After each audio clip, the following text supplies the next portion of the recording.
Le 19 mai, dans le nord de Paris, avec cette voiture, un chauffard de 21 ans a percuté un petit garçon de 4 ans, le tuant sur le coup. Il roulait à plus de 60 km/h dans une zone limitée à 30, très fréquentée par les enfants du quartier. Le garçon de 4 ans traversait la rue en passant entre deux voitures en stationnement quand le chauffard l'a percuté. Ici c'est une zone 30, madame, les gens respectent les limitations? Franchement, personne. Il y a souvent des gens qui prennent en sens interdit, qui roulent sur les trottoirs, avec des scooters, etc. Et un jour on s'est dit, un jour il y a un gamin qui va être foutu en l'air, ben voilà, c'est arrivé. On est compte, c'est terrible, terrible. Hein. Ah, là, il a tué quelqu'un, là, c'est inacceptable. Le petit, il a 4 ans. J'ai entendu un coup de frein, un gros boom. L'homme qui a tué l'enfant, le voici. Il a été interpellé par des passants alors qu'il tentait de prendre la fuite. C'est le STJA, le service du traitement judiciaire des accidents, qui est chargé d'enquêter sur les circonstances du drame. Le commandant Jurkowski, chef du STJA, mène les investigations.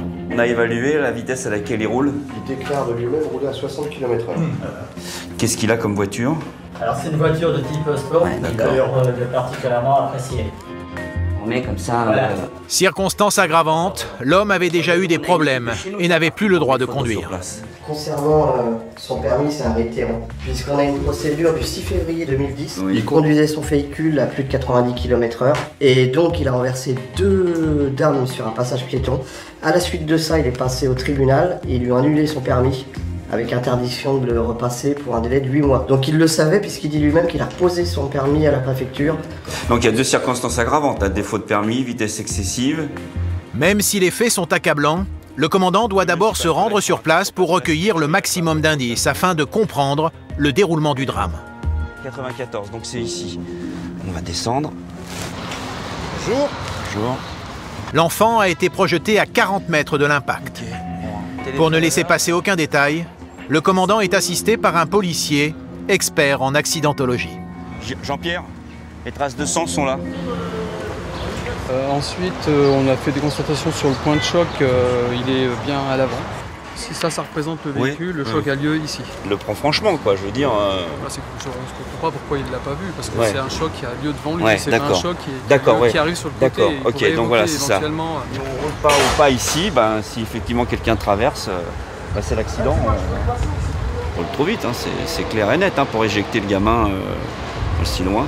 Téléphonez-leur, mais... Au même moment, au STJA, l'interrogatoire du chauffard va commencer en présence de son avocat.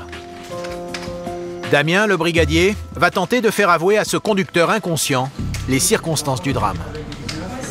Donc depuis le 28 mars 2011, vous conduisez sans permis. Voilà. Vous prenez conscience que si jamais vous arrive un accident, vous en provoquez un, vous n'êtes pas couvert par l'assurance. Vous le saviez? Pourquoi prendre ce risque alors? Est-ce que vous maintenez votre déclaration par rapport à la vitesse à laquelle vous circulez dans la rue Curia?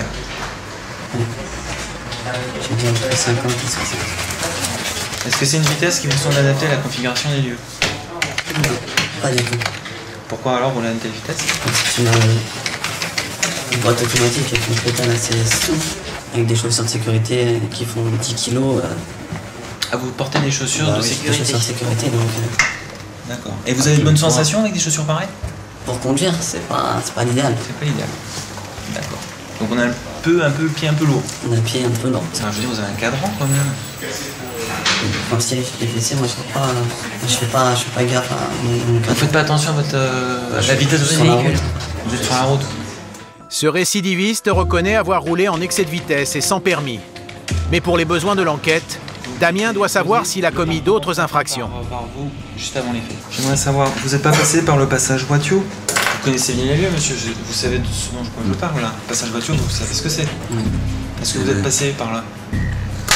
Oui, j'ai pris. Je vous écoute. Oui, j'ai pris. Très bien, vous l'avez pris dans quel sens? Et pourquoi vous l'avez fait? Parce qu'il y avait des bouchons. Des bouchons sur la rue de l'Or. C'était bouché. Vous pensez que c'est une raison suffisante pour faire un sens interdit? Non. Est-ce que les vitres teintées de ce véhicule vous gênent pour conduire? Je vois mal en fait les environnements, donc j'ouvre les vitres. Ah, vous ouvrez les vitres? Vous faites comment l'hiver? Je vais pas passer l'hiver avec encore. Ah ouais, bah Dieu merci, hein. Bon, en tout cas... Compteur de vitesse illisible, Vitre opaque, sens interdit, le jeune chauffard cumule les fautes, mais il ne semble pas réaliser la gravité des faits. Vous êtes susceptible d'être poursuivi pour homicide involontaire.